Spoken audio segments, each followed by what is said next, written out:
Assalamualaikum warahmatullahi wabarakatuh. Jumpa lagi dengan channel Suyek. Kali ini saya akan membawakan cerita horor yang berjudul Pengabdi Kuntilanak. Oke teman-teman, kita langsung ke ceritanya.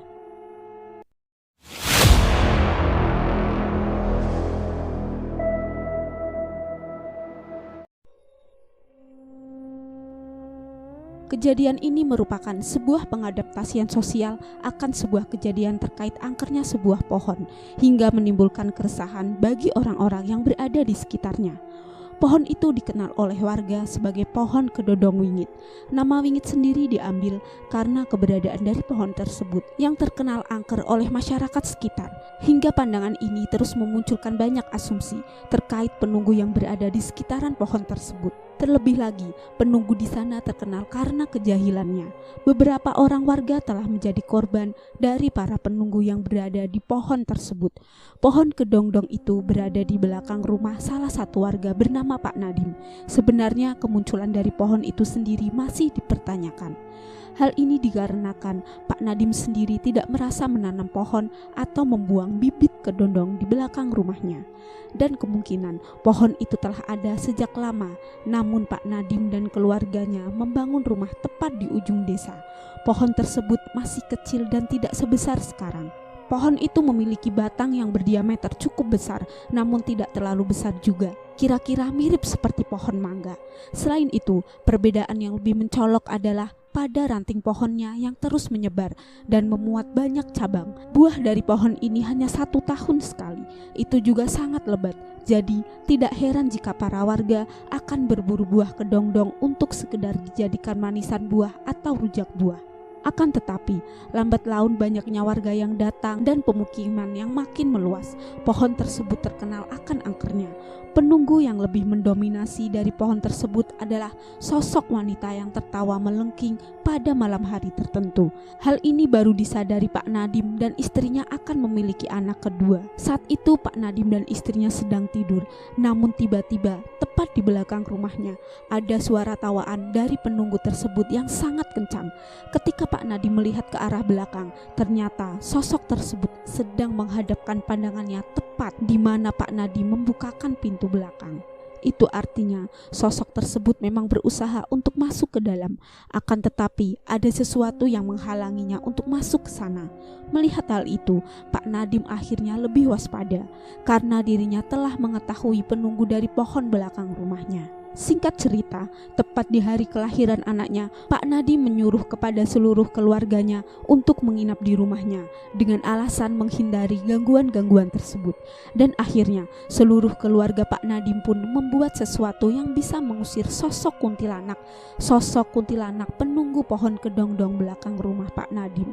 Pertama-tama, salah satu anggota keluarganya membakar kain yang direkatkan dengan kencang. Lalu setelah dibakar, asap itu akan memenuhi seluruh sekitaran rumah. Dengan begitu, sosok-sosok yang mencium bau wangi dari si bayi, maka dia akan terganggu dengan suara asap. Bisa juga gara-gara asap itu, sosok itu akan menangkring di atap rumah warga lain untuk mencari tahu kapan asap dari kain yang direkatkan itu akan menghilang. Lalu, jika cara itu belum menghasilkan, keluarga Pak Nadim akan membuat cara yang kedua dengan membakar beleman. Beleman adalah kumpulan gabah atau ampas dari padi yang dibakar di sebuah kendi atau tempat yang besar dengan tujuan untuk menghindari penculikan bayi yang dilakukan oleh beberapa sosok tertentu. Alhasil, kedua cara tersebut ternyata memiliki hasil yang lebih menarik. Akan tetapi, sosok yang berada di belakang rumah Pak Nadim atau tepatnya menempati pohon kedondong tersebut tidak menyerah sampai saat itu. Singkat cerita, setelah anak yang kedua dari pasangan Pak Nadim ini telah berusia 3 tahun, ia pernah dimomong oleh sosok tersebut hanya kurang lebih 10 menit. Kejadian itu bermula saat istri Pak Nadim yang bernama Ibu Susi sedang memasak.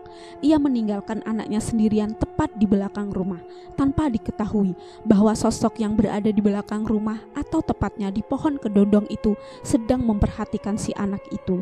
Setelah si anak tersebut ditinggalkan oleh si ibunya, tiba-tiba kejadian yang mengerikan pun benar-benar terjadi. Sosok itu mendatangi anak tersebut dan memomongnya sambil tertawa-tertawa.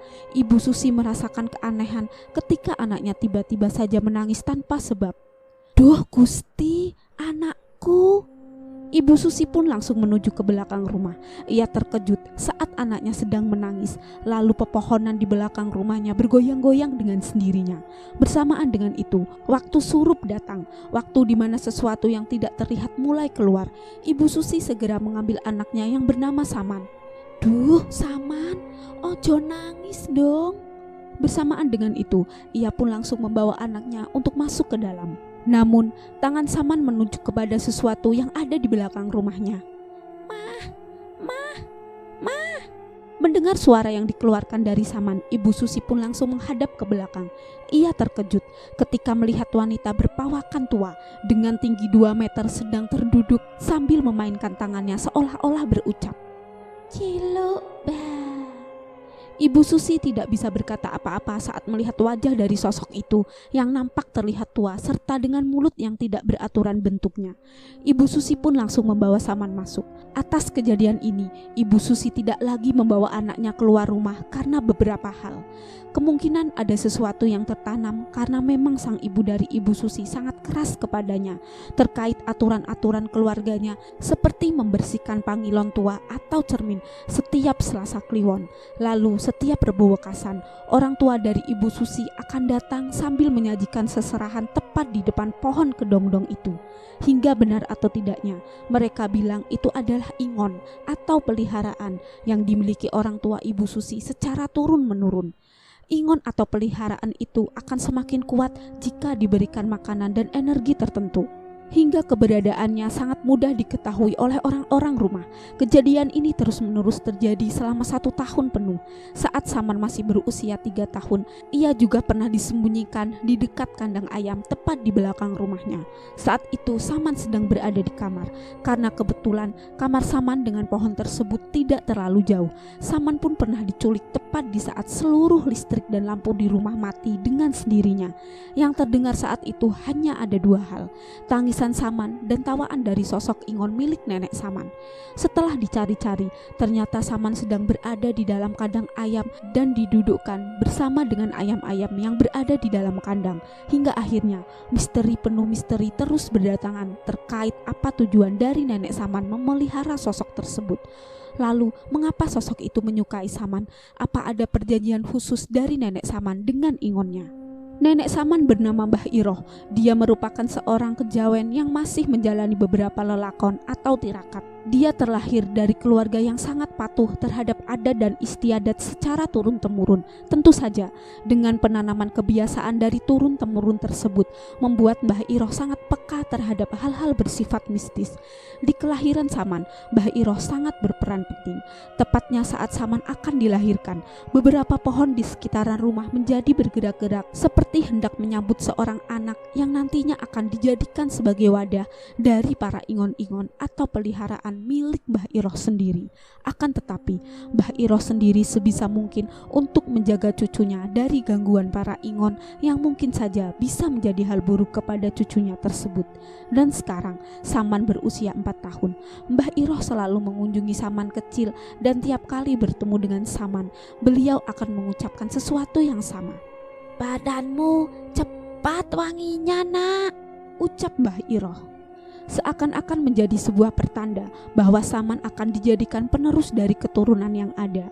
Namun, pernah suatu ketika di saat Saman hendak dicuri oleh salah satu ingon milik Mbah Iroh saat dirinya berkunjung ke rumah Ibu Susi dan Pak Nadim. Kebetulan saat itu adalah malam Jumat Kliwon. Mbah Iroh biasa datang ke rumah Saman di tiap beberapa hari Kliwon seperti Senin, Selasa, dan juga Jumat. Tiap kali Mbah Iroh datang, pasti bau kemenyan akan tercium terlebih dahulu. Entah siapa yang membakar kemenyan tersebut, namun bisa dipastikan bahwa pertanda kemenyan sendiri adalah sebuah pertanda akan datangnya Mbah Iroh menuju rumah. Tepat setelah bau kemenyan tersebut sudah di dekat rumah, ketukan pintu langsung terdengar dengan jelas. Tok tok tok. Ibu Susi langsung menuju ke ruangan depan untuk membukakan pintu. Setelah Ibu Susi membuka pintu, ia terkejut karena yang datang adalah ibunya sendiri. "Loh, Bu, malam-malam gini datang ke rumah, ada apa?" tanya Ibu Susi. "Cucuku udah tidur," tanya Mbah Iroh. "Saman sudah tidur, Bu," Mbah Iroh langsung masuk ke dalam rumah. Ia meletakkan payungnya karena kebetulan di luar sedang gerimis. Mbah Iroh ini bisa dibilang sangat unik. Ia masih mengenakan pakaian seperti orang dulu, dengan kain corak adat Jawa dan rambutnya yang disanggul dengan rapi. Mbah Iroh akhirnya langsung duduk di ruang tamu. Ia meminta kepada anaknya yaitu Susi untuk dibuatkan teh hangat. Ibu Susi pun langsung pergi ke dapur untuk membuatkan teh hangat pesanan ibunya. Setelah teh selesai dibuat, Ibu Susi langsung menghidangkannya tepat di dekat ibunya. Lalu mereka pun membuka obrolan terkait rumah, cermin dan juga Saman. "Bagaimana Saman? Apa masih diganggu?" tanya Mbah Iroh. "Sementara ini Saman masih aku jaga, Bu, karena Mas Nadim sering pulang malam. Jadi aku yang menjaga Saman tiap waktu," jawab Ibu Susi. Mbah Iroh hanya mengangguk paham. Ia kemudian menyeruput sedikit teh yang masih hangat, sembari meniup sedikit demi sedikit airnya. Ibu Susi kemudian mulai memberanikan diri untuk mengutarakan isi hatinya kepada Mbah Iroh. "Bu, apakah kami boleh pindah rumah?" tanya Ibu Susi. "Apa di belakang masih mengganggu?" ucap Mbah Iroh. "Bukan hanya itu, Bu, aku dan Mas Nadim juga mengkhawatirkan perilaku Saman," ucap Ibu Susi. "Tak usah khawatir, tunggu beberapa tahun lagi saat Saman siap," jelas Mbah Iroh. "Siap karena apa, Bu?" tanya Ibu Susi. Mbah Iroh kemudian menatap ke arah langit-langit rumah yang sudah mulai pudar warna catnya. "Rumah ini adalah peninggalan dulu keluarga. Rumah ini juga banyak sekali kenangan yang tidak akan pernah dilupakan. Apalagi terkait eyang buyutmu." Ibu Susi menyimak tiap kalimat yang dikeluarkan oleh Mbah Iroh. "Saman adalah satu-satunya anak yang memiliki kelebihan. Dibanding dirimu, dia akan menjadi penerus keluarga yang harus memelihara para ingon," jelas Mbah Iroh. "Tapi Bu, aku takut jika Saman akan menjadi terganggu karena hal itu," tangkas Ibu Susi. "Kamu gak usah khawatir, Nak. Masih terlalu dekat kamu untuk takut," ucap Mbah Iroh. "Maksudnya, Bu?" tanya Ibu Susi. "Nanti kamu akan tahu sendiri terkait kebiasaan keluarga kita," jelas Mbah Iroh. Mbah Iroh pun beranjak bangkit. Ia berjalan menuju ke kamar Saman dan berencana untuk menyanyikan kidung yang biasa ia nyanyikan jika Saman sudah tertidur. Seperti biasa, ketika Mbah Iroh menyanyikan kidung, Ibu Susi hanya menunggunya sampai selesai. Ibu Susi hanya mendengarkan dari luaran suara khas dan lirik Jawa yang sangat kental akan peninggalan kidung terdahulu. Ia tidak tahu apa yang dilakukan oleh Mbah Iroh kepada Saman. Namun sesuatu yang aneh pasti saja terjadi manakala Mbah Iroh sedang menyanyikan kidung Jawa tersebut kepada Saman. Hal-hal itu seperti kondisi ruangan yang tiba-tiba menjadi sedikit panas. Lalu terdengar suara tawaan kecil dari belakang rumah. Dan masih banyak lagi yang bersifat sangat tidak masuk akal. Setelah Mbah Iroh selesai menyanyikan kidung khusus kepada Saman, ia pun keluar dari kamar Saman dan kembali menyeruput teh. Ibu Susi yang saat itu berada di ruang tamu, ia hanya terdiam sambil memperhatikan ibunya yang sedang menyeruput teh. Setelah beberapa saat, Mbah Iroh akhirnya mengatakan sesuatu kepada Ibu Susi. "Jangan pernah bawa Saman ke belakang lagi, belum aku bersihkan di sana," ucap Mbah Iroh. Ibu Susi pun hanya mengangguk. Ia tahu sedikit tentang bagian belakang rumah yang dikenal sangat angker tersebut. Terlebih lagi, tempat itu dipercaya sebagai tempat atau kandangnya para ingon milik Mbah Iroh. Singkat cerita, tepat di jam 10 malam, Mbah Iroh pamit keluar. Ibu Susi lalu mengantarkan ibunya hingga depan pintu rumah. Namun ada hal yang aneh saat Ibu Susi ingin mengantarkan ibunya keluar rumah. Ia selalu menolak siapapun untuk mengantarkannya sampai depan rumah. Alasannya adalah karena di depan rumah sudah ada yang menunggu dan seluruh keluarganya tidak boleh tahu siapa yang sudah menunggu di depan rumah tersebut. Padahal Ibu Susi sendiri meyakini jika ibunya ketika datang ke rumah untuk menjenguk Saman, ia selalu berangkat sendiri. Namun saat pulang, Mbah Iroh mengatakan jika dirinya akan diantar pulang oleh sesuatu yang mungkin tidak terlihat oleh Ibu Susi sendiri. Sesaat ketika Mbah Iroh ingin membuka pintu, Ibu Susi mencoba mengintip secara perlahan. Dan benar saja, tepat di saat Mbah Iroh membukakan pintu, Susi melihat dengan jelas ada 4 sosok dengan mengenakan pakaian adat Jawa sedang menunggu Mbah Iroh untuk pulang. Ibu Susi tidak melihat secara jelas bentuknya, namun yang masih terekam dari pikiran Ibu Susi adalah sosok-sosok itu merupakan beberapa ingon atau peliharaan Mbah Iroh yang masih mengikutinya dari rumah. Bisa diartikan saat berangkat Mbah Iroh tampak sendirian, namun ketika hendak pulang Mbah Iroh benar-benar diantarkan oleh sesuatu yang disebut dengan ingon. Ibu Susi sendiri tidak bisa melihat dengan jelas bentukan dari sosok tersebut, namun bisa dipastikan setiap kali Mbah Iroh datang ke rumah, para ingon atau peliharaan sengaja untuk tidak ikut campur dalam urusannya. Sejak saat itu, Ibu Susi makin memahami terkait ibunya yang memiliki ingon yang berada di rumahnya, melainkan ingon-ingon tersebut ada juga di luaran rumah. Beranjak di usia Saman yang akan menginjak umur 5 tahun, Mbah Iroh mengadakan selamatan untuk cucunya tersebut. Pagelaran acara selamatan tersebut mungkin sedikit berbeda dari yang lainnya. Hal yang membedakannya dalam acara selamatan di tempat Mbah Iroh terletak pada acara ritual yang harus dilakukan oleh Saman sendiri. Saman akan dikenakan pakaian adat lengkap dengan keris kecil dan belangkon. Lalu ia akan berjalan mengitari sebuah pohon yang ada di belakang rumah. Tujuannya adalah agar Saman diperkenalkan dengan para ingon milik Mbah Iroh. Lalu setelah selesai, Saman akan dimandikan dengan kembang 7 rupa. Jika sudah dimandikan, Saman harus tidur di sebuah tempat yang beralaskan tikar. Entah apa yang dipikirkan oleh Mbah Iroh. Namun tujuan Mbah Iroh sendiri melakukan hal itu kepada cucunya agar kelak di masa yang akan datang, Saman akan menjadi seseorang yang berani dan tidak takut terhadap apapun. Akan tetapi, semenjak dilakukannya acara ritual semacam itu, Saman semakin menjadi peka. Ia bahkan seringkali melihat sesuatu yang tidak nampak di sekitaran rumahnya. Mulai dari sosok wanita mengenakan kebaya, lalu ada nenek tua berambut putih, ada juga kumpulan para demit dan siluman. Saman mengetahui seluruh ingon yang dimiliki oleh neneknya. Hal ini pernah terjadi ketika Saman sedang berada di kamar. Kebetulan Ibu Susi sedang membuatkan makanan untuk Saman. Saat yang bersamaan, Saman mulai berkomunikasi dengan sosok ingon milik neneknya. Ingon ini bernama Nyi Kasih Sendang Dewi. Dia merupakan salah satu ingon atau peliharaan nenek yang bertugas untuk menjaga Saman. Ingon ini didapatkan di salah satu tempat di daerah pantai utara. Menurut Saman, sosok ini sangat cantik, mengenakan kebaya dan berselendang hijau keemasan. Lalu di kepalanya terdapat sanggul seperti mahkota. Kebetulan saat Saman berkomunikasi dengannya, Ibu Susi sangat terkejut saat mengetahui anaknya sedang berkomunikasi dengan makhluk tak kasat mata. Bukan hanya itu, Saman juga sempat menunjukkan kepada ibunya manakala ada bebauan busuk yang ada di sekitaran rumahnya.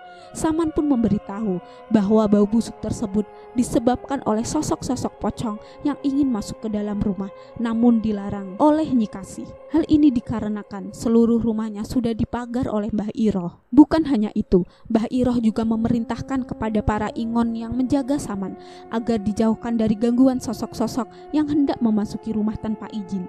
Oleh karena itu, pocong-pocong tersebut hanya bisa berdiri di sekitaran rumah. Hingga bebauan busuk dari pocong tersebut terasa sangat dekat, padahal mereka semua berada di luaran rumah. Melihat perkembangan dari Saman yang sangat pesat, akhirnya Ibu Susi pun melaporkan hal ini kepada ibunya, yaitu Mbah Iroh. Secara kebetulan, Mbah Iroh juga ingin mengetahui evaluasi terkait cucunya. Dan di saat Ibu Susi menjelaskan hal itu kepada Mbah Iroh hanya tersenyum sembari berkata, "Saman bakal jadi penerusku," ucap Mbah Iroh. Akan tetapi Ibu Susi selalu menolak terhadap apa yang dilakukan oleh ibunya kepada Saman. Hal ini dikarenakan Ibu Susi tidak mau jika anaknya menjadi penerus dari hal-hal yang bersifat mengerikan. Terkait hal itu, Mbah Iroh juga memberikan penjelasan bahwa yang dimaksud dengan penerus di sini adalah hanya menjalankan adat-adat Jawa yang masih berkembang atau bahkan sudah hancur lebur. Karena itulah Mbah Iroh tidak mau jika adat istiadat keluarganya secara turun-temurun tidak ada yang diturunkan kepada anak ataupun terhadap cucu-cucunya. Untungnya Saman memiliki hal itu semua, sehingga Mbah Iroh tidak menyangka jika salah satu ingonnya yang bernama Nyai Kasih senang mengikuti Salman. Dari banyaknya peliharaan nenek, Nyi Kasih adalah salah satu ingon yang sulit berkomunikasi terhadap manusia. Hal ini dikarenakan seluruh ingonnya seperti Nyi Kasih memang didesain untuk menjaga rumah, kebun, keluarga, dan usahanya. Namun adanya ketertarikan antara Nyi Kasih dengan Saman membuat Mbah Iroh merasa khawatir. Akan tetapi yang ditakutkan oleh Mbah Iroh adalah Nyi Kasih ini merupakan salah satu dari banyaknya ingon yang bisa merubah dirinya menjadi sosok yang mengerikan tergantung dengan keadaan. Akhirnya Mbah Iroh pun berkeinginan untuk memisahkan cucunya kepada Nyi Kasih, karena memang jika tidak dipisahkan bisa menjadi berbahaya. Cara memisahkan cucunya dengan ingon yang sudah dikenal dekat adalah dengan cara menutup kepekaan yang dimiliki Saman. Dengan itu, Saman tidak lagi bisa berkomunikasi dengan apapun yang berasal dari sekitarannya. Namun, kehilangan yang semakin besar terjadi pada ingonnya yang bernama Nyi Kasih tersebut. Semenjak ditutupnya Saman, Nyi Kasih seringkali berkeliling di sekitaran rumah. Ia kadang memberikan pertanda-pertanda aneh yang diperuntukkan untuk menarik perhatian Saman agar mau melihatnya. Namun Mbah Iroh menutup itu semua. Semenjak adanya keterbatasan seperti itu, Saman menjadi manusia normal lagi. Ia tetap menjadi anak kecil seutuhnya. Pak Nadim sendiri jarang mengawasi anaknya karena memang pekerjaan di kantornya sangatlah padat. Di sela-sela padatnya pekerjaan, Pak Nadim jarang sekali pulang, entah karena memang ada sebuah proyek baru atau bagaimana. Namun hubungan antara Pak Nadim dan juga Mbah Iroh sebenarnya tidak baik. Artinya mereka berdua memiliki perbedaan yang sangat jauh. Pak Nadim menginginkan Saman menjadi anak yang normal seperti lainnya, sedangkan Mbah Iroh menginginkan cucunya menjadi penerusnya. Oleh karena hal itu jugalah yang membuat Pak Nadim menjadi tidak betah di rumah. Pak Nadim sebenarnya sedikit tahu mengenai alasan Mbah Iroh menginginkan Saman menjadi penerusnya. Ia memiliki pikiran bahwa tujuan utama dari Mbah Iroh menjadikan Saman sebagai penerusnya adalah agar Mbah Iroh bisa melakukan sebuah pengabdian. Pengabdian ini disebut-sebut sebagai perjanjian yang tidak tertulis dan jarang orang diketahui. Bahkan anaknya dari Mbah Iroh yaitu Ibu Susi tidak tahu menahu terkait ibunya. Pak Nadim juga bisa mengetahui hal itu karena bantuan temannya yang memiliki kelebihan supranatural terkait apa-apa yang ada di sekitaran rumahnya. Bahkan teman dari Pak Nadim sendiri menyuruh kepada Pak Nadim untuk segera pergi dari rumah itu. Hal ini dikarenakan ada sebuah pohon yang sering dijadikan sebagai tempat untuk melakukan pemujaan, dan tempat tersebutlah yang akan dijadikan pengabdian dari Mbah Iroh terhadap sebuah sosok yang disembunyikan. Sosok itu adalah yang disebut-sebut sebagai Mbah Iroh sebagai sosok mulia yang mampu memberikan kesejahteraan keluarganya secara turun-temurun. Mengetahui hal itu, Pak Nadim berupaya keras agar anaknya bisa diselamatkan. Ia pun mencari cara agar Saman bisa lepas dari genggaman neneknya, karena jika tidak bisa dilepaskan, Saman akan menjadi tumbal dari pengabdian neneknya terhadap sosok kuntilanak yang sudah diturunkan secara turun-temurun. Kuntilanak itu disebut sebagai Nyi Ratu Dewi Lintang. Secara turun-temurun, keluarga Mbah Iroh ini sangat taat kepada ajaran leluhur. Dahulu, saat ada salah satu keluarga yang terkena penyakit aneh, mereka berduyun-duyun untuk mendatangi sebuah pohon beringin di tengah hutan. Seluruh keluarga Mbah Iroh melakukan sebuah ritual dengan menyembelih ayam cemani sebagai pembuka dari ritual tersebut. Bukan hanya itu saja, mereka akan mengelilingi pohon beringin secara bersamaan sambil menyanyikan sebuah kidung Jawa yang sangat melekat terhadap Nyi Ratu Dewi Lintang. Sosok Nyi Ratu Dewi Lintang digambarkan sebagai pengusaha sebuah alas di Pulau Jawa yang sangat terkenal. Bentukannya sangat cantik, namun dia juga memiliki bentuk lain yang sangat mengerikan. Bentukan itu mirip seperti bentukan kuntilanak yang disebut-sebut sebagai salah satu penguasa alas demit yang sangat terkenal di Pulau Jawa. Ketika kidung Jawa dilantunkan, angin tiba-tiba berhembus dengan kencang. Dari pepohonan terdengar suara ringikan tawa yang kencang, dan salah satu anggota keluarga yang sedang sakit akan dibaringkan di dekat pohon tersebut. Sedangkan anggota keluarga lain lainnya akan bersembah sujud sambil menempelkan kepalanya ke tanah sebagai bentuk penghormatan terhadap penguasa alas demit. Dan ternyata orang yang dibaringkan di dekat pohon beringin tersebut adalah Mbah Iroh sendiri. Bisa dibilang dulunya Mbah Iroh memiliki sebuah penyakit aneh. Lalu dia dibawa ke sebuah pohon beringin di alas demit. Secara bersamaan keluarganya melakukan sebuah perjanjian terhadap penguasa alas demit. Setelah perjanjian itu selesai, dilanjutkanlah dengan sebuah pengabdian. Pengabdian itu berbentuk sebagai bentuk rasa sukarela keluarga Mbah Iroh ketika Mbah Iroh telah disembuhkan. Dan saat Mbah Iroh telah disembuhkan, maka seluruh keluarganya harus mengabdi kepada sosok tersebut yang disebut sebagai Nyi Ratu Dewi Lintang. Pengabdian tersebut atas dasar bentuk rasa terima kasih keluarga Mbah Iroh kepada penguasa alas demit. Sehingga ketika ada yang sakit lagi, sosok itulah yang akan menyembuhkan keluarganya. Selain bentuk kesehatan, keluarga dari Mbah Iroh juga meminta hal-hal lainnya seperti pesugihan, penglarisan, dan kekayaan. Dengan begitu, mereka telah mengikat jiwa dan raganya terhadap sosok tersebut. Namun, semuanya tidak berjalan dengan mulus. Tiap tahunnya, Nyi Ratu Dewi Lintang akan meminta korban yang sangat fantastis. Ia meminta seorang anak kecil berusia 10 tahun untuk dijadikan korban, sehingga bisa dikatakan seluruh keluarga dari Mbah Iroh jarang sekali yang memiliki anak. Sesekalinya memiliki anak, mereka harus mengorbankannya kepada Nyi Ratu Dewi Lintang ketika sudah beranjak umur hingga 10 tahun. Karena itulah sesuatu yang tidak terduga terjadi dengan tanpa disadari. Anak-anak yang akan beranjak umur 10 tahun, mereka akan terserang penyakit aneh dan akhirnya meninggal dunia. Alasan mengapa anak tersebut tidak dibawa ke pohon beringin tempat Nyi Ratu Dewi Lintang berada, karena memang anak tersebut sudah dijadikan korban dari Nyi Ratu sendiri. Persoalan itulah yang menjadikan alasan mengapa Pak Nadim enggan menyerahkan Saman kepada neneknya. Pak Nadim takut jika Saman akan menjadi tumbal dari perjanjian serta pengabdian neneknya kepada penguasa alas demit. Dengan menjaga jarak antara Saman dengan neneknya tentu memiliki kesan yang sangat bersinanggungan dengan aturan keluarga, di mana seorang anak harus diwajibkan untuk ikut kepada neneknya. Namun Pak Nadim tidak peduli. Ia bukanlah tipikal seorang ayah yang sangat lemah dan mudah untuk melepaskannya begitu saja. Pak Nadim sangat tidak setuju jika aturan itu terus turun-temurun menghantam kewajiban dirinya sebagai orang tua yang memiliki ikatan besar terhadap anaknya tersendiri. Berbagai cara Pak Nadim dilakukan agar Saman bisa terhindar dari genggaman neneknya. Hingga saat Saman berusia 5 tahun, Pak Nadim memuat berbagai rencana agar Saman bisa melepaskan diri dari jeratan neneknya. Namun lagi-lagi Mbah Iroh seperti paham akan segala rencana yang telah Pak Nadim lakukan. Ia sengaja menjaga Saman dengan para ingonnya. Akan tetapi Pak Nadim tidak menyerah. Ia pun segera mencari cara agar Mbah Iroh menyerah dan mau melepaskan Saman. Hal ini terjadi ketika Saman sedang berada di rumah bersama dengan Ibu Susi. Saat itu Pak Nadim datang dengan tiba-tiba. Ia kemudian meminta kepada Saman dan istrinya agar segera meninggalkan rumah. Pak Nadim mengiming-imingi keduanya dengan rumah baru yang baru saja dibelinya. Akhirnya mereka berdua pun diajak ke sebuah tempat yang memang agak jauh dari rumah. Akan tetapi belum juga mereka jauh dari rumah, saat di tengah perjalanan hal yang mengejutkan pun terjadi. Tiba-tiba Mbah Iroh telah menghalau jalan mereka bertiga. Hal ini membuat Pak Nadim sangat terkejut melihat mertuanya sudah berdiri di tengah jalan sambil mengenakan pakaian adat Jawa dan membawa payung. Secara perlahan Mbah Iroh mendekati mobil Pak Nadim.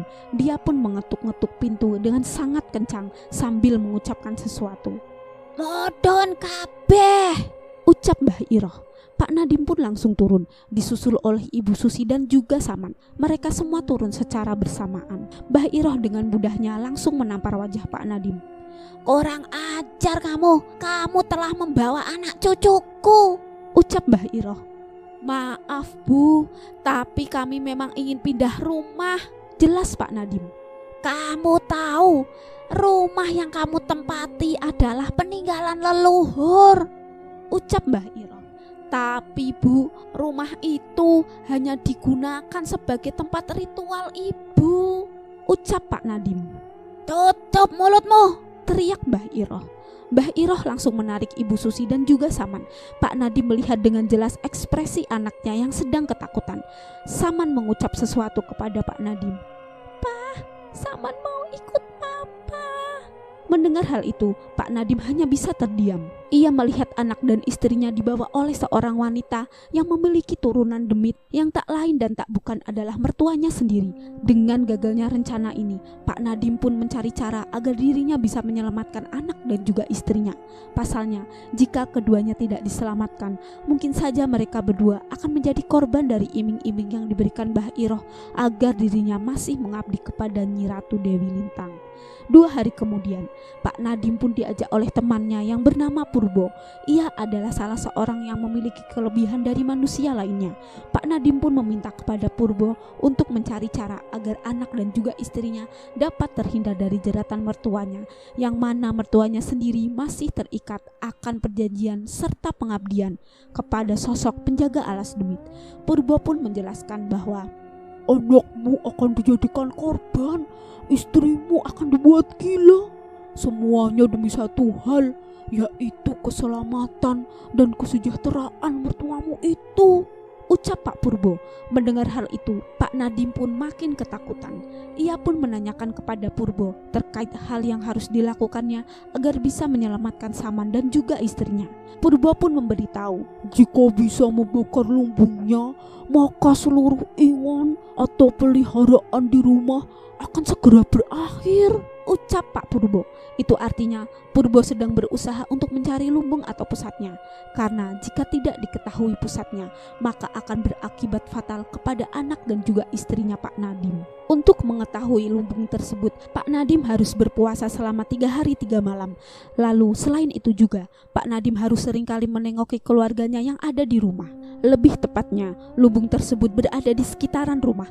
Lumbung itu adalah sebuah wadah yang menjadikan pusat dari sosok-sosok yang ada di sekitaran. Para ingon peliharaan akan berada di satu lumbung yang sama. Selain itu juga, mereka terjaga satu sama lain dan saling terkoneksi. Dan untuk menghancurkan lumbung tersebut, diperlukan energi yang sangat besar agar tidak berdampak kepada dirinya sendiri.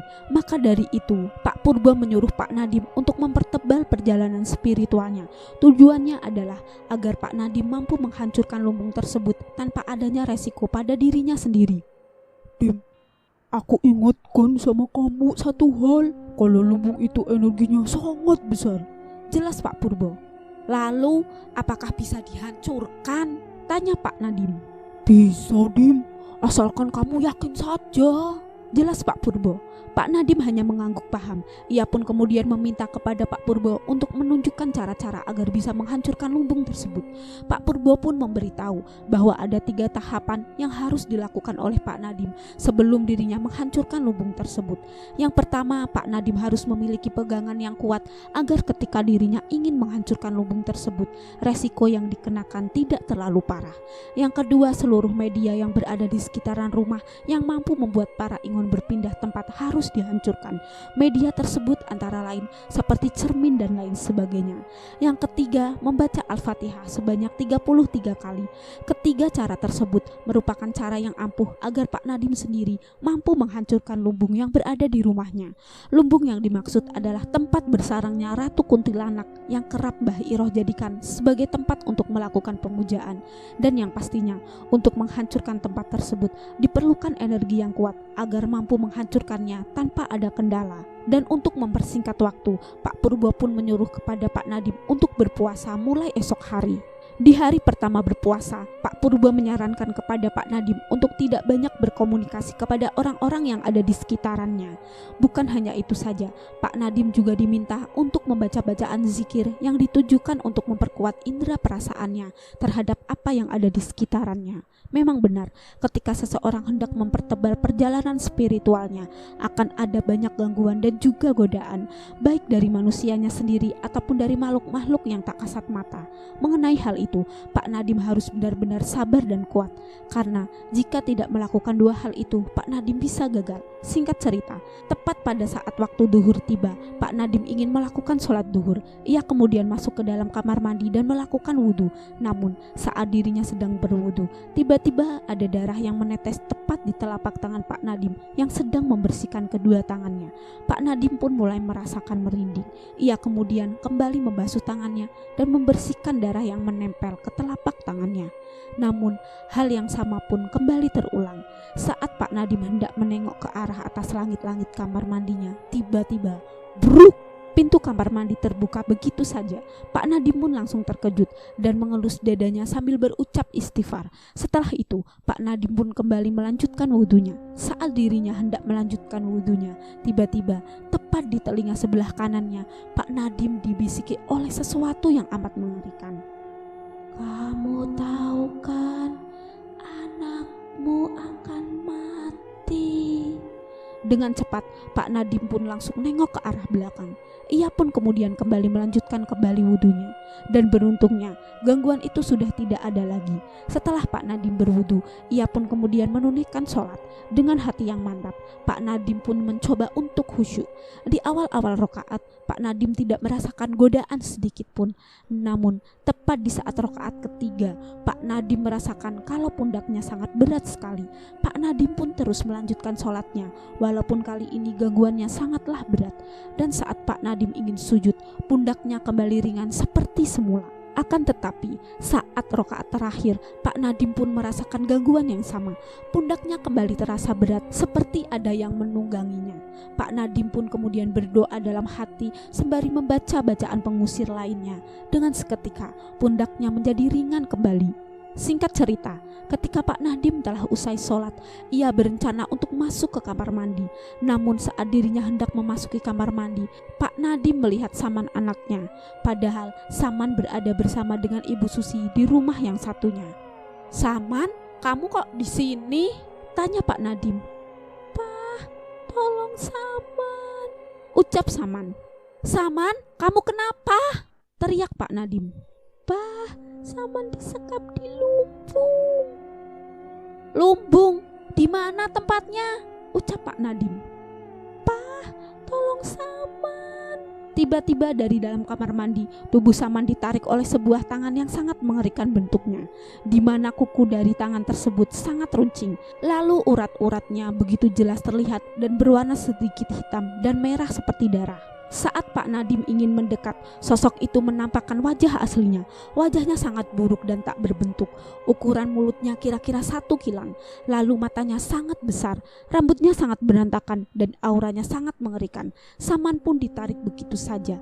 Dan ketika Pak Nadim ingin mengejar, tiba-tiba mereka hilang begitu saja.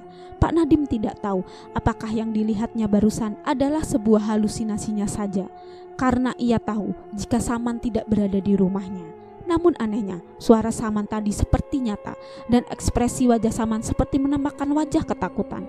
Dan tadi barusan Saman menyebutkan kata lumbung. Itu artinya Saman sendiri tahu di mana letak lumbungnya yang ada di rumah.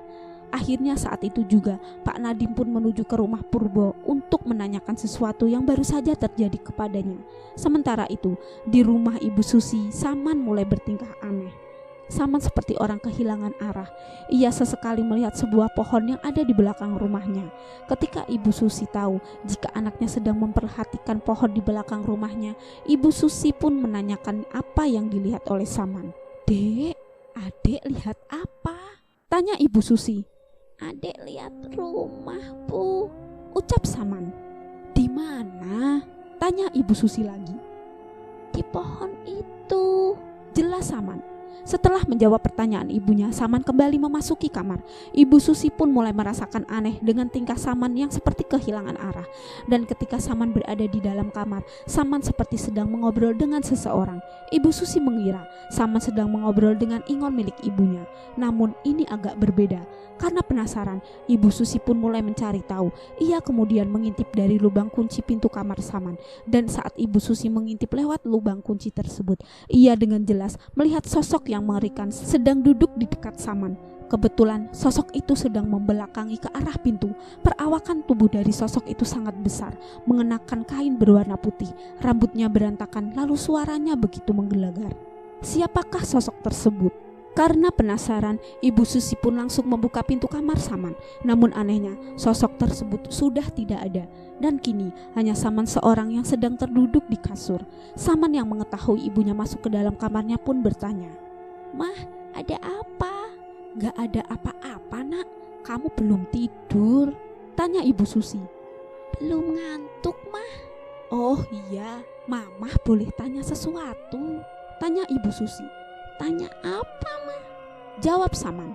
"Tadi Saman ngobrol sama siapa?" tanya Ibu Susi. Saman hanya terdiam. Ia tak berani menjawab pertanyaan ibunya saat itu, dan pandangan Saman pun sekarang teralihkan ke jendela kamarnya. "Saman lagi lihatin apa?" tanya Ibu Susi. "Mah, Saman mau tidur," ucap Saman dengan wajah yang tertuju kepada jendela kamarnya. Ibu Susi pun langsung menengok ke arah jendela untuk memastikan apa yang ada di sekitaran sana, sampai-sampai Saman kehilangan fokusnya. "Saman beneran mau tidur?" tanya Ibu Susi. Saman hanya mengangguk.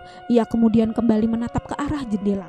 "Dari tadi kok liatin jendela terus, ada apa emang?" tanya ibunya lagi. Saman pun langsung berpura-pura tak menghiraukan pertanyaan ibunya. Ia kemudian menutup wajahnya dengan selimut agar ibunya segera keluar dari kamarnya. Ibu Susi merasa jika Saman tahu tentang sesuatu. Ia juga masih penasaran dengan sosok yang berada di sebelahnya tadi. Dan anehnya, mengapa Saman sangat begitu akrab dengan sosok tersebut? Karena Saman akan tertidur, ibu Saman pun keluar dari kamar Saman. Namun saat dia keluar dan menutup pintu, Ibu Susi mendengar suara wanita tua yang sedang mengobrol dengan Saman. Ibu Susi pun kembali menarik pandangannya untuk melihat sesuatu yang ada di kamar Saman lewat lubang kunci pintu kamar. Saat Ibu Susi kembali mengintip di balik lubang tersebut, tangan Ibu Susi langsung bergetar dengan sendirinya. Kedua mata Ibu Susi juga seperti menolak, tidak percaya terkait apa yang dilihatnya sekarang. Mulut Ibu Susi ingin mengucap sesuatu, namun seperti ada yang menahan mulutnya untuk berbicara satu kata pun. Dan saat yang bersamaan, tubuh Ibu Susi ambruk seketika karena tidak kuat menatap langsung wajah dari sosok tersebut. Hingga akhirnya Ibu Susi pingsan tepat di depan kamar Saman. Sementara itu Pak Nadim berkunjung ke rumah Purbo untuk menyampaikan sesuatu terkait apa yang baru saja ia lihat. Sesampainya di rumah Purbo, Pak Nadim langsung menemui Pak Purbo dan mengajaknya untuk mengobrol terkait Lumbung dan juga anaknya Saman. Pak Nadim pun menjelaskan dari awal terkait penglihatannya yang tiba-tiba menjadi sangat sensitif tersebut. Bukan hanya itu, dia juga menjadi sangat perasa terhadap energi-energi gaib lainnya. Semenjak dia mengalami amalan yang diperintahkan oleh Pak Purbo, Pak Nadim benar-benar merasa ada sesuatu yang mengikutinya dan juga menjaganya. Pak Purbo hanya menyimak apa yang dikatakan oleh Pak Nadim kepadanya. Ia juga melihat ada sedikit perubahan dari gaya bicara, tatapan, serta sisi emosional Pak Nadim semenjak mengamali amalan yang diberikannya. Pak Nadim pun mulai bertanya-tanya terkait di mana letaknya si Lumbung. "Pak, di mana letaknya Lumbung itu?" tanya Pak Nadim. "Di dekat rumah istrimu," jawab Pak Purbo. "Lalu apa hubungannya dengan sosok wanita yang mengerikan itu?" tanya Pak Nadim lagi. "Itu adalah salah satunya. Lumbung tersebut adalah tempat di mana sosok-sosok lain berteduh kepada satu wadah. Dan sosok wanita mengerikan itu ialah satu dari banyaknya sosok yang menjadi penghuni dari lumbung tersebut," jelas Pak Purbo. Mendengar penjelasan dari Pak Purbo, Pak Nadim pun langsung meminta kepada Pak Purbo agar mau membantunya untuk menghancurkan lumbung tersebut. Sebenarnya lumbung tersebut bukanlah hal yang utama, melainkan orang yang di balik lumbung tersebutlah yang sangat berpengaruh. Artinya jika lumbung telah dihancurkan, mungkin akan memuat lumbung-lumbung yang baru. Alasannya adalah karena orang yang di balik lumbung tersebut masih ada dan masih hidup. Kesimpulannya, lumbung adalah salah satu dari banyaknya masalah utama.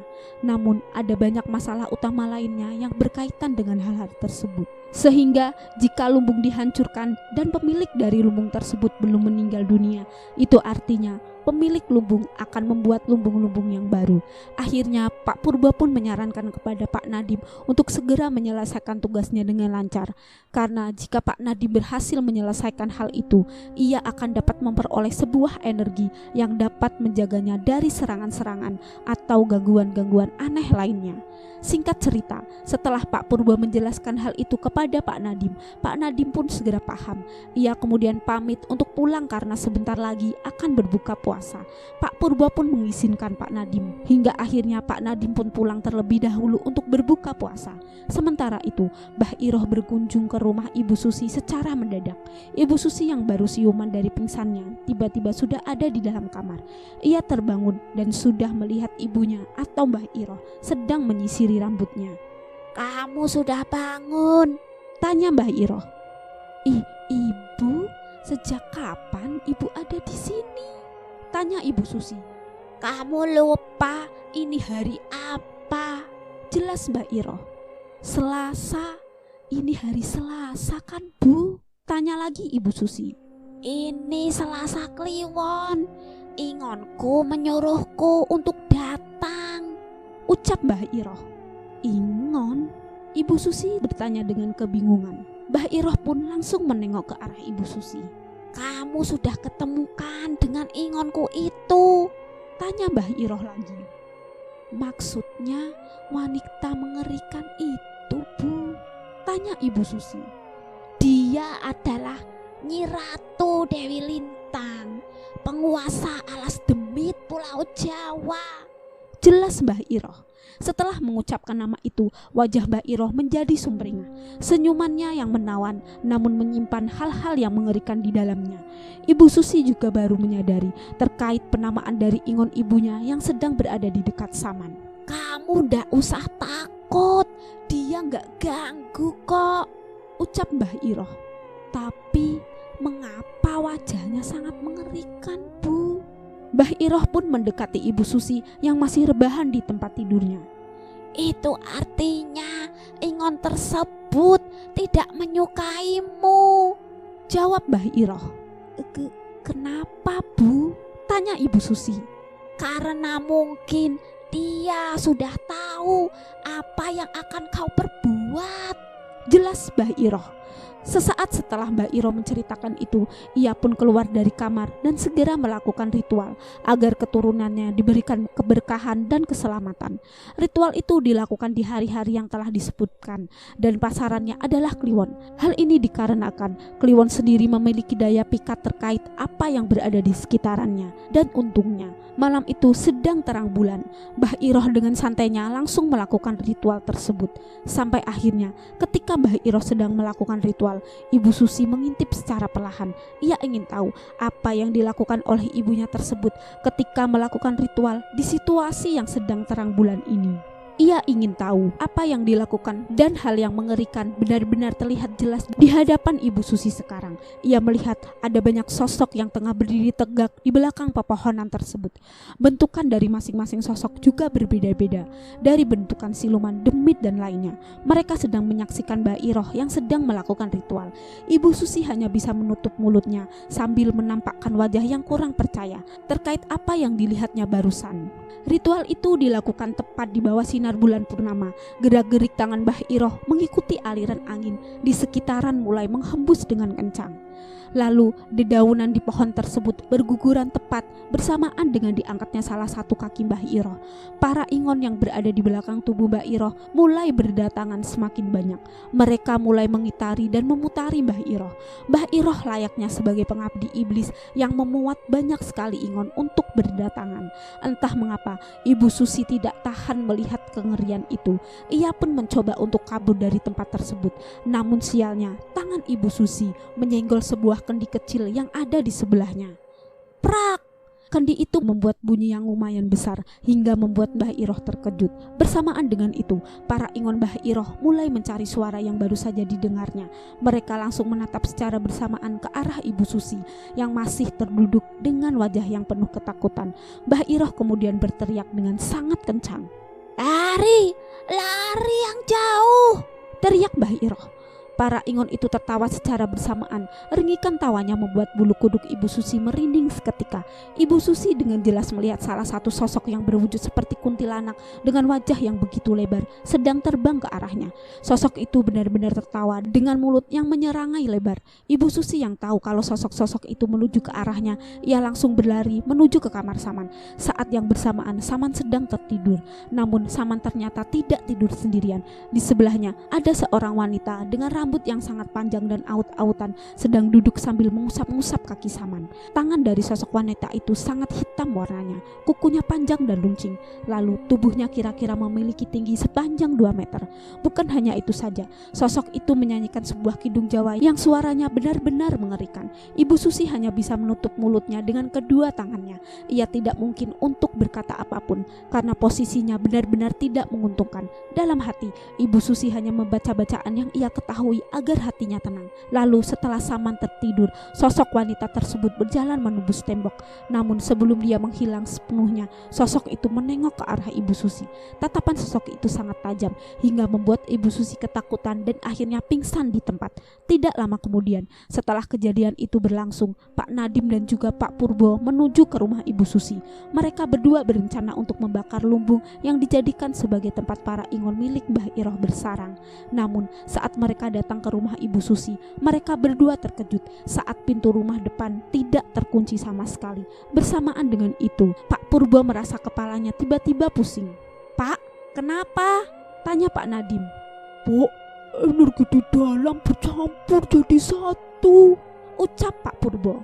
"Maksudnya, Pak?" tanya Pak Nadim kembali. "Ingon milik Mbah Iroh telah keluar semua," jelas Pak Purbo. Mendengar hal itu, Pak Nadim pun mulai merasakan apa yang dirasakan oleh Pak Purbo. Kepalanya tiba-tiba menjadi pusing, tubuhnya menjadi tidak seimbang. Lalu mereka berdua seperti terombang-ambing di dalam perahu yang berada di tengah lautan. "Pak, pegang tanganku," jelas Pak Purbo. Pak Nadim memegangi tangan Pak Purbo. Ia merasakan ada aliran energi yang terpancar ke bagian tubuhnya. Energi tersebut adalah energi penetral dari energi-energi jahat lainnya.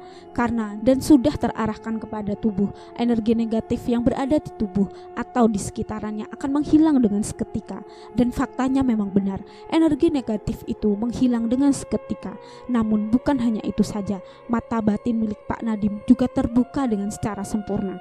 Pak Nadim dengan jelas bisa melihat apapun, bisa merasakan apapun, dan bisa mengetahui energi-energi yang ada di dalam rumah. Setelah transfer energi selesai, mereka berdua pun langsung segera membuka pintu dan melihat pandangan yang tidak begitu mengenakan. Mereka semua melihat sosok-sosok yang sedang berada di sekitaran rumah. Ada yang sedang bergelantungan, ada yang sedang bermain-main di depan kamar, ada juga yang sedang terduduk, bahkan ada yang sedang menghadang mereka untuk masuk. Mereka semua adalah para ingon milik Mbah Iroh yang gagal untuk dikendalikan akibat dari kegagalan saat ritual sedang berlangsung. Bukan hanya itu saja, Pak Purbo dan Pak Nadim melihat salah satu sosok yang sedang berdiri lalu tersenyum menyerengai di hadapan mereka. Sosok itu kemudian berlari ke arah belakang. Secara bersamaan, sosok-sosok yang ada di sekitarannya ikut pergi ke belakang mengikuti sosok tersebut. Tidak lama kemudian, terdengar jeritan minta tolong dari arah belakang. Suara itu terdengar jelas dan sangat familiar. "Pak, itu suara Mbah Iroh," ucap Pak Nadim. Namun saat dimana Pak Purbo ingin menuju ke arah belakang, Pak Nadim membelokkan arahnya ke kamar Saman. Ia merasakan ada yang tidak beres di kamar Saman. Hal ini dikarenakan sebelum sosok-sosok itu pergi, mereka semua berdiri tepat di depan kamar Saman. Namun saat sosok wanita yang menyerengai itu pergi, mereka yang berada di depan kamar Saman langsung berpindah tempat. Dan ketika Pak Nadi membuka pintu kamar Saman, ia terkejut saat melihat istrinya sedang terbaring di depan pintu. Pak Nadim pun langsung membawa istrinya ke tempat tidur. Namun ia juga baru menyadari ternyata Saman sudah tidak ada di tempat tidur. Pak Nadim pun mencoba membangunkan istrinya. Namun dari luaran kamar, Pak Nadim mendengar suara teriakan Mbah Iroh yang makin mengeras. Pak Nadim pun langsung menuju ke arah belakang rumahnya karena ia merasa ada yang tidak beres dengan Mbah Iroh. Sesampainya di sana, Pak Nadim telah melihat Pak Purbo terkapar pingsan di dekat pohon. Bersamaan dengan itu, ia melihat sosok wanita yang mengerikan sedang memegangi kepala Mbah Iroh yang sudah terlepas dari tubuhnya. Sosok itu tersenyum ke arah Pak Nadim dan bergerak perlahan mundur bersamaan dengan para krocok ingon-ingon lainnya. Akhirnya Mbah Iroh meninggal dunia saat itu juga. Bersamaan dengan itu, para ingon-ingon pun terbebas dari jeratan Mbah Iroh. Namun Pak Nadim sendiri masih bingung karena Saman belum juga ditemukan. Ia pun akhirnya mengelilingi rumah untuk mencari Saman. Saat yang bersamaan, Pak Nadim melihat seorang anak kecil sedang dipegang tangannya oleh sosok wanita yang sebelah kirinya sedang memegang kepala Mbah Iroh. "Pak, Saman mau pulang dulu ya." "Saman!" Saman pun menghilang dalam kegelapan cahaya yang ada di sekitaran pepohonan rimbun. Yang terdengar hanyalah suara ringikan tawa kuntilanak yang sangat mengerikan. Lalu apa yang terjadi dengan yang lainnya? Mbah Iroh dinyatakan meninggal dunia. Alasan dia meninggal dunia adalah karena dirinya gagal mengendalikan seluruh ingon yang ada di sekitarannya. Pak Purbo dan juga Ibu Susi selamat. Sedangkan Saman, sampai sekarang Saman belum ditemukan. Selesai. Oke teman-teman, sekian cerita dari saya. Wassalamualaikum warahmatullahi wabarakatuh. See you next time. Bye.